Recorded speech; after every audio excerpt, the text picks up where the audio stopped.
or it's that moment that so many Black women have experienced. Many times I've experienced where you look up and you're the only Black person in the room, the only Black woman in the room. She is first, but she doesn't get to be the exception, right? She is first, but she is gonna have to respond to protesters. She is first, but she is gonna have to be accountable for policy and how it actually shapes people's lives. She is first, and at the same time, people are going to expect her to be Jesus because they always expect Black women to be Jesus. I always provide a disclaimer for my channel because I don't want to be overly political, but sometimes there are some things that come out, even in a political season, that simply cannot be ignored because people feel more free to say the things that they need to say in order to get who they want elected. I'll give you an example. I don't understand how it's a conversation to begin with. You know what I mean? It's like the felon against the prosecutor. You know, like, let me just say one thing that I don't think we say enough. If it was a Black person,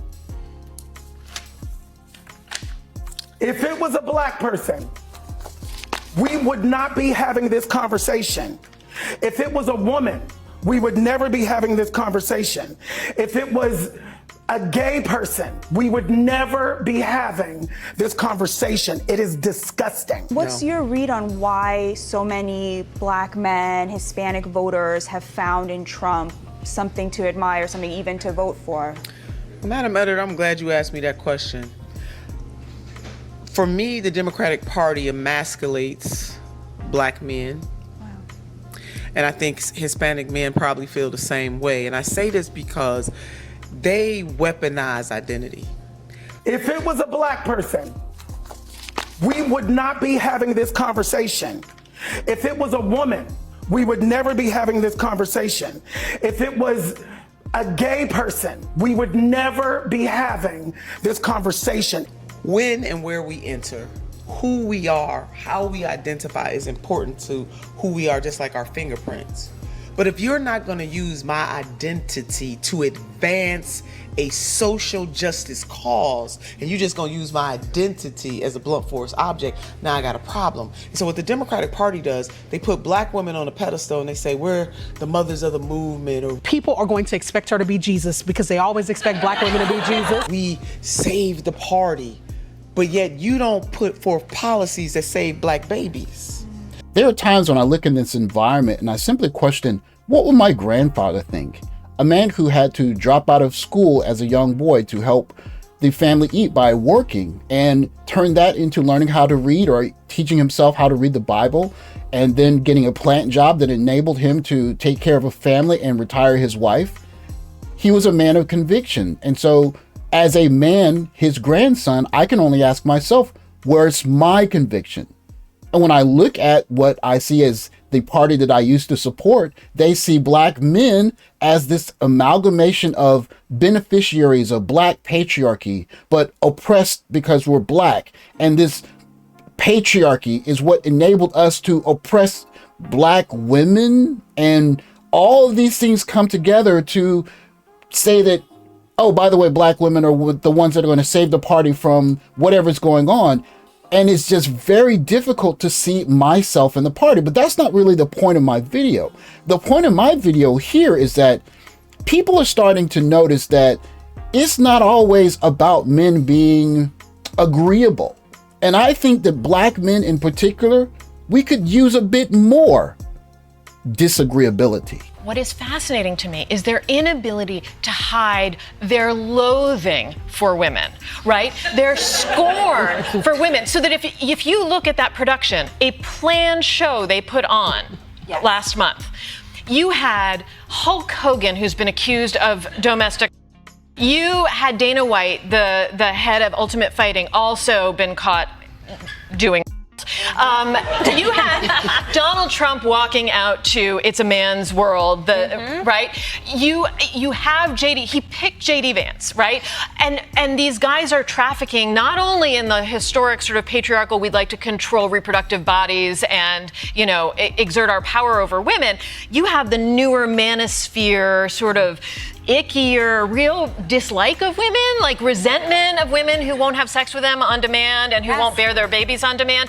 And that's really seeping into this in a kind of new, gross way. Then you can hear all those resentments of the manosphere in everything J.D. Vance says about cat ladies. I'm not too heavily invested one way or the other in how the election goes, simply because I don't spend a lot of time worrying about things that are outside of my control, and what's going to happen is going to happen.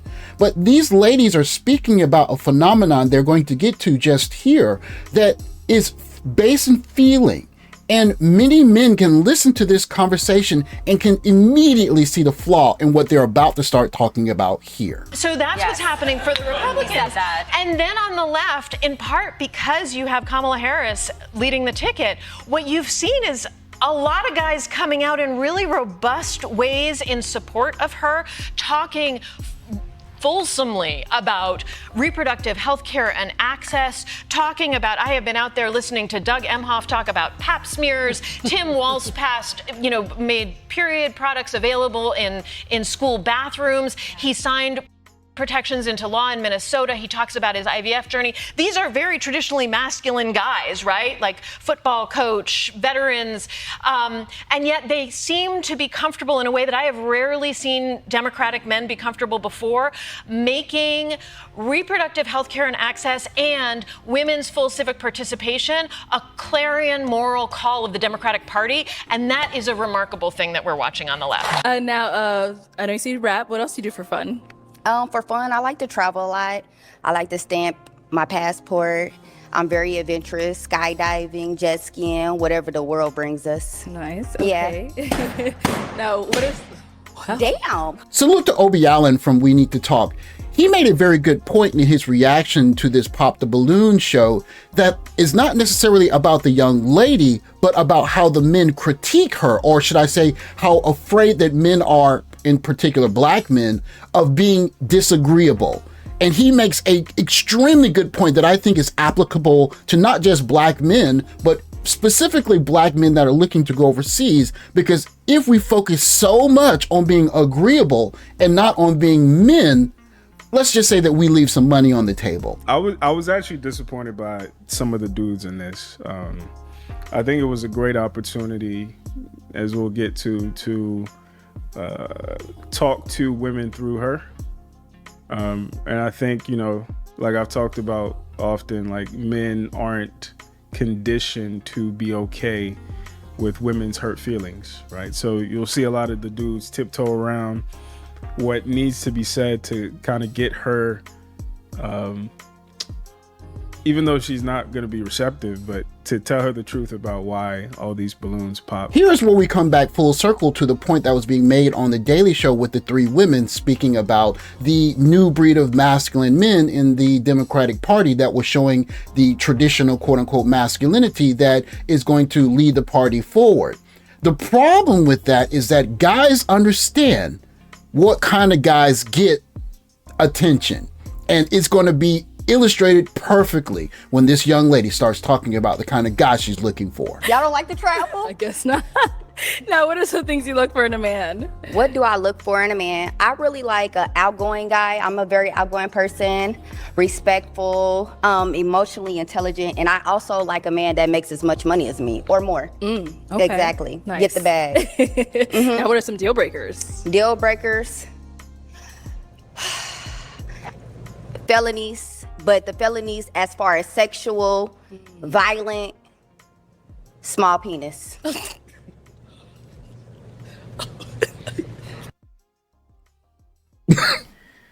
And like that particular part, the fact that the first thing she said was felonies, it kind of gives you a peek into what she's used to, or at least the world of intergender relationships that she's familiar with, right? She's familiar with men with a criminal past. And because of that, the distinction she makes is what kind of criminal past, as opposed to do you have a criminal past? The only thing I would add about this masculinity thing is that I think that J.D. Vance is having the terrible realization that he picked the wrong daddy. He picked Trump, and really what he wanted was Tim Walz. we have a politics that actually rewards men who have these embattled relationships with their fathers. It was true for Barack Obama. It's true for Donald Trump. We're seeing it with J.D. Vance. And then you have Tim Walz, who's this lovely father figure. And so it is time for America to have this reckoning around its own consistent daddy issues. And, you know, this is the way we can solve the incel problem. Who knew we just needed a high school football coach?